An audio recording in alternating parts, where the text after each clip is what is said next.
that you graduated, I believe, from the London School of Economics, did PhD there, specifically around, I think it's called, sorry, I'm in my notes, economic history. Yeah, What that's does right. that mean, actually? And of course, you were chair in public policy and economic history at University of Regina. And I don't mean this facetiously, and there's no, what is the perspective? Is it more economics than history, or is it more history than economics? What does that mean? And how did you get to being so obsessed with, let's say, Tommy Douglas? Well, from the very beginning of my academic career, I I I was interested in both subjects to the point that I had trouble making choices. So I did my undergraduate degree as a double major in history and economics. Uh, and then I did a master's degree in pure economics. And then I started my PhD in pure economics. But I was trying to do economic history, and I had to actually leave Canada and, for that matter, the United States to do that because there weren't any programs. So I went to Britain, where there were still programs of economic history. It's sort of divided between the two, but you work as a historian using archival sources, etc. But you have some basic training in econometric methods, time series analysis, and the tools that economists use. But what you don't accept is that what I would call that, I'll be a little facetious here, the over theorizing of economists, the oversimplification at times through that theorizing. You emphasize, in a sense, trying to understand the empirical sort of context.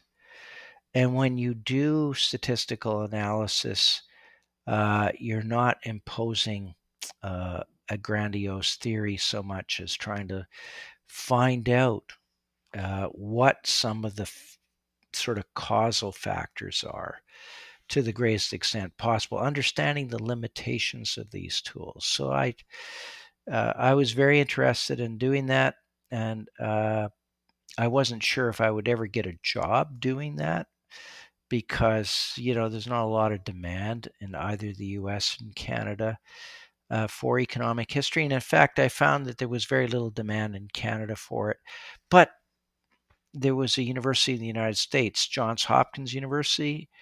They had a School of International Relations, and they were really interested in having an economic historian, and they hired me. So that's where I went, and that's where I got my first academic appointment. I was very lucky because I probably would have been forced to go into some department of economics in Canada and teach Econ 100 or macro economics or microeconomics for the rest of my life. And I certainly didn't want to do that. So I was very lucky in getting that first position and given the right to create the courses I wanted for those students. And so to this day, I thank my lucky stars that I was able to pursue what I loved doing, and then I was able to actually make a living doing it. So that was, but the public policy side of it came in later. I was always interested in public policy, but I was 5 years into my sort of teaching and research at Johns Hopkins University when I was asked to have an interview in Saskatchewan to be a deputy minister. And I decided to temporarily give up academic life to be a public servant.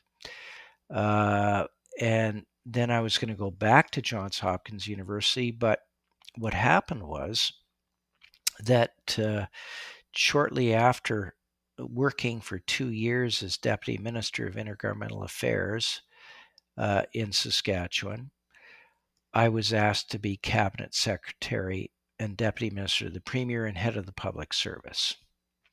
So I had to give up the idea of returning to academic life for quite a few years where I did that job And then that led me to, when I did step down and decide to go back to academic life, it was interrupted again when I was asked to negotiate a mandate for a federal royal commission called the Commission on the Future of Healthcare in Canada.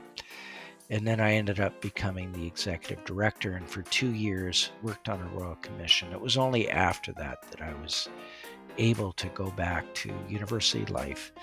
That's when I was a Canada Research Chair in Saskatchewan.